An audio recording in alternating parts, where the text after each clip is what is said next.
Welcome to the channel. I'm showing you some of the cool stuff that I sold this past week on eBay, but I also want to talk about what I think is probably the worst part of reselling. You see, this was me in the not so distant past, going through countless thrift store receipts, trying to figure out what I had spent, what kind of profit I was actually making, and how the heck I was going to get my taxes done in time. I'll show you what I did to fix my bookkeeping woes, give you some tips that may help you out, but first, let me show you what I sold this past week on eBay.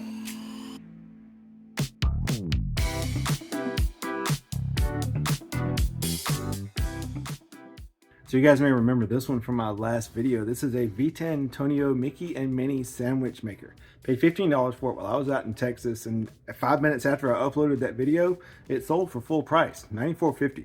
Definitely be on the lookout for these things. They sell really quick. The sell-through rate on them is really good.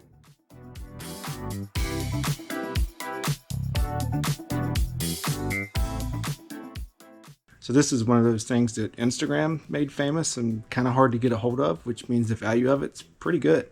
Paid $1.50 for this Stanley stainless mug or cup, whatever you want to call it. And it's new. It's still got the paper on the straw on the inside, and you can tell the inside's never had anything in it. Paid $1.50 for it at a thrift store, and it sold for $64 in like 2 days on eBay.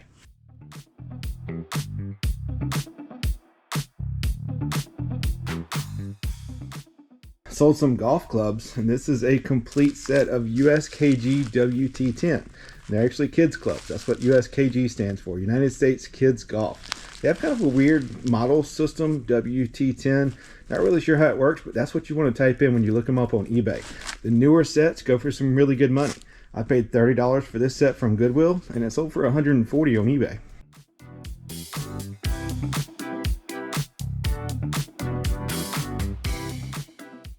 So my wife actually found this at a garage sale, and I just think it's really cool. It's a vintage board game, King Kong board game from 1976, and it's still new and sealed in the plastic.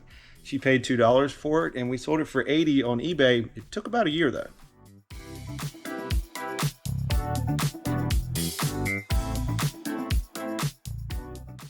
Great sale here, and definitely something to be on the lookout for. This is a TaylorMade M6 3-wood. Anything TaylorMade in the M series is going to sell really well. Paid $5 for this 3-wood, and it sold for $95 on eBay after a couple of months.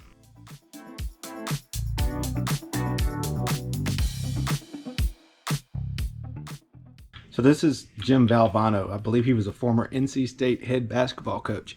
And this is a pretty rare bobblehead. I paid $25 for it at a thrift store, and it actually sold for $300 in a couple of weeks.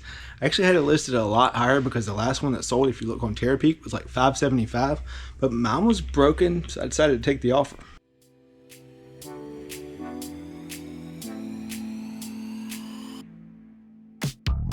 Okay, so real quick, let's talk bookkeeping, because I realized very recently that it's kind of important. Even if you're just starting out, you've made a few sales, you want to have some way to keep track of your expenses, your profits, what you're selling, that kind of thing. And if you are just starting out, a spreadsheet might be the way to go. It's also probably the way to go if you're that hands-on guy like this one who's very disciplined. He enters all his expenses, all his income, and keeps track of everything. Spreadsheets are a good way to go. I've linked two down below. One is from my buddy Adam at Baldy Pal Picking. His is free. There's also a good one that Ginger Marvin offers. Go check them out. But what if you're a full-time reseller, or at least making a full-time reseller income, or maybe you have several streams of income and it's a lot to keep up with? Or like me, you're really lazy. A full-time bookkeeper might be the way to go. Now, obviously, this is the most expensive option because it's basically personal service. That's the way I did, though. Not because I have so much money, but because I'm kind of lazy. I actually talked with Jenna over at Ever Leslie Bookkeeping. She got me signed up, and her assistant Morgan have totally cleaned up my books. It's kind of amazing. Go check them out on Instagram. And if you do sign up, make sure you tell them I sent you. But what if you're somewhere in between? Maybe you don't have the desire or dedication to enter every transaction in a spreadsheet, and maybe you don't want to spend the money on a full-time bookkeeper. Well, that's where software comes in, and I've actually dealt with two. First one was QuickBooks, and honestly, I looked at it for about 2 hours, got super confused, and called Jenna over at Ever Leslie Bookkeeping. That's kind of how I got there. But I've recently been looking at My Reseller Genie, and it's kind of cool. They've got several automated processes that'll pull in your stuff from eBay and other selling platforms, and they'll even pull in stuff from your bank or credit cards to track your expenses. Definitely go check them out. Use my code FLIPPY to get 15% off. I'll link everything down below. But just wanted to discuss kind of the importance of bookkeeping and maybe some different options for you. Abu Garcia Ambassador fishing reels. Definitely look them up if you come across them. I actually found 5 or 6 of them at a garage sale, and they wanted $5 a piece for them. Sounded good to me, so I snatched them up. I've sold all of them except for this one. They all sold really quick. For some reason, I didn't even list this one. It was in my death pile.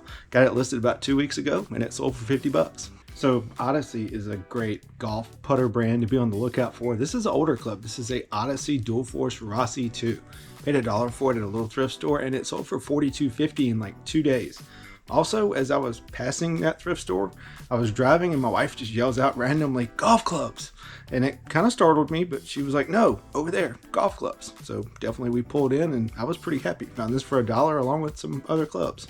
So I sold this vintage Pioneer stereo cassette deck. It's the model CT-F505. Anytime you see one of these silver face vintage Pioneer, either receivers, tape decks, record players, whatever, definitely look them up.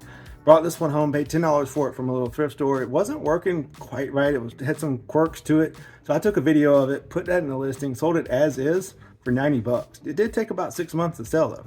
Unless there's some kind of special edition or some pattern that I've never seen before, I don't typically pick up a lot of Vans. They seem to sell pretty slow for me. But I saw this pair at a garage sale. They only wanted $2 for them. And I've never seen the camouflage checkerboard before. Thought they looked pretty cool. Not to mention they're in excellent condition, barely look worn. Paid the $2 for them, and they sold after about 3 months for $44.50. Pretty cool hat going out here. This is a Walt Disney Pictures hat. Paid $1 for it at a little thrift store, and when I picked it up, I looked up comps, and there was only one that had sold, and it was new with tags, sold for $49.99. So I listed mine when I got home for $34.50, and it sold for full price within a week. So here's kind of a unique club, or one that I've never seen before. It's an Adams Tightlize 2 spin control ladies driver. Never seen this one before. Doesn't make it extremely valuable though. I picked it up in a bag full of clubs, probably got $2 into it. Sold for $31.50 on eBay after a couple of months. So this is a very lightweight quarter zip Patagonia pullover, and the style name is called the Oaks, and I'm not really sure what that means, but either way I paid $4.99 for it at a thrift store, and it sold in like a day for $48.50.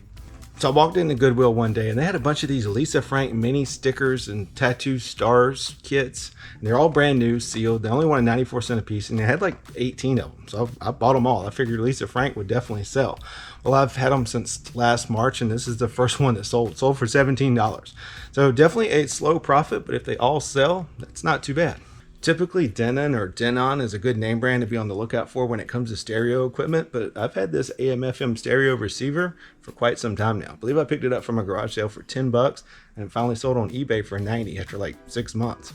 So here's a brand I don't find very often. It's Cool, and I actually had to go all the way to Texas to find them.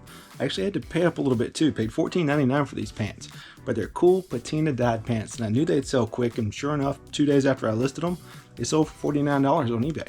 Saw this Tyco Toddler Sesame Street alphabet wagon at a garage sale. The lady only wanted $1 for it. It's new and sealed, and it looked pretty old. Well, come to find out, it's actually from 1997. For $1, I figured I'd take a shot on it. Somebody would want a vintage Sesame Street wagon. Sure enough, they did. Took about a year to find that person, but it sold for $51. So interesting shirt going out here. This is a vintage Heinz 57 Steak Sauce Taste Challenge shirt. It's vintage, made in the USA, paid $1.50 for it from Goodwill. It does have some staining and some yellowing around the collar, but still sold on eBay for 15 bucks. I've never seen a single episode of Doctor Who, but every collectible that I've ever found from the show always sells pretty quick. This is a Doctor Who watch. Picked it up from Goodwill for like $4. The battery definitely is not working, but it's new and sealed in the package, and it sold for $39.50.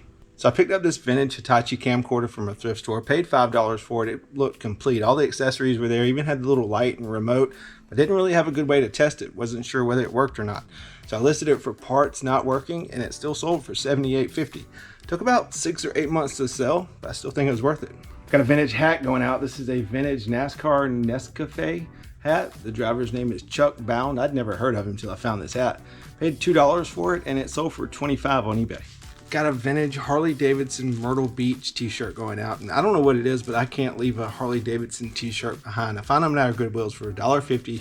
Like I said, I just can't leave them behind, even though it takes forever for them to sell. Probably had this one 6 months and finally got an offer of $16. Decided to take it. I definitely thought this FootJoy polo shirt would sell for more than it actually did, especially since it's got the 2019 PGA Bethpage black logo on it. Paid $2 for it at a little mom and pop thrift store, and it sold for $20. Had it listed for like $26 or $27, but I've had it for quite some time. Finally got an offer on it, decided to take it. Pretty neat find here. This is a vintage Sears beauty salon. It's made for Barbie-sized dolls, and I'm thinking this thing's got to be from the 70s or early 80s, somewhere in there. But as you can see, I paid $5 for it from a random thrift store in North Carolina, and everything works. Like, it's got a hair dryer that actually blows and a light that actually comes on. Paid $5 for it, and it sold for $51 on eBay after a couple of months. Another vintage t-shirt going out. This is a vintage Jack Daniels Made in the USA Red Dog Saloon t-shirt.